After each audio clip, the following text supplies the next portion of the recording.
Okay, so this will be the last catch can video I do for a while, unless there's some other issue. I just want to show people, like, I have a hidden, like, drain here, and this is what came out. This is only 3 weeks. I only drive the car on the weekend. I mean, it's probably been a month, to be truthful, since the last time I've, like, opened this up and drained it. But, yeah, it's totally wide open now. When he screws it out, actually closes it. But, yeah, it's been about a month and about 300 miles. That's it. That's all that's been put on the car. And look at how much is in the cup. I mean, that's incredible. Something's even leaked out of this. I gotta dump this out here. It's like eating through the cup. But, yeah, 1 month, and the car was only driven on Friday and Saturday. It's amazing. It's actually incredible. 1 second. See, it is eating through the bottom of the cup. Let me pour this into this for now. That's amazing. It eats right through the plastic of the cup. That's what's coming out of the catch can. That's crazy. It just eats the plastic up. That's all carbon, oil, and mostly water condensation. That's what comes out first, mostly water. And then, like, look, I mean, I know there's some leaves mixing in there now, but, that's just nasty friggin' stuff, man. Like, I shouldn't even be touching this with my bare hands. The way it was eating at that plastic cup. It stinks too. It smells like burnt carbon. But that's all what's hitting your valves, guys and girls.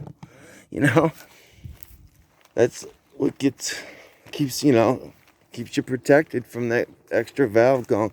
If it even helps like 20-30%, they say it helps like knock down about 50% of the carbon. Some guys say in their videos that would be technically going to your valve. Some guys actually rate catch cans higher than that.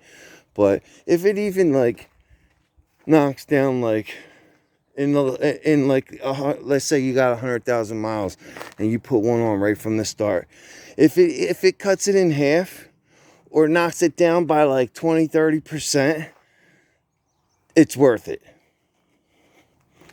Trust me, it's worth it. Because these motors need to be totally cleaned up and rebuilt once they get to 160. These cars never really make it to 160. The transmissions usually go at around 160K. Whether it's a Juke, Rogue, or Sentra, whatever, they all the transmissions. Once in a while, you'll see somebody rolling around with their CVT still that's got above 200K on the clock. But, I don't know how they did it, but they get lucky, There's a few of them out there. I mean, you got cars where people don't even never, put the pedal to the floor. So, and they end up lasting on. They don't drive them anywhere. People like my mother. Like, anybody that gets her car is lucky. Like, on a trade-in. Like, when she trades that in and then they resell it on the resale, dude, they got a well-maintained car that was barely driven anywhere. You know what I mean? Only to work and to, like, shop right the grocery shop. But this one here, I think I'm like the third owner. I never did a Carfax on it. I just liked it from the start, man. I like the red leather stitching, all the leather. I don't like that Alcantara. I don't really like the way it feels. Some people do. A lot of people look at it like that like that's high end. But to me, I don't know. I like good old fashioned leather. And I like the SL model. Like, everything was like power. I got a rear view camera. I can actually take this unit out and go with a more modern. This is from 2011.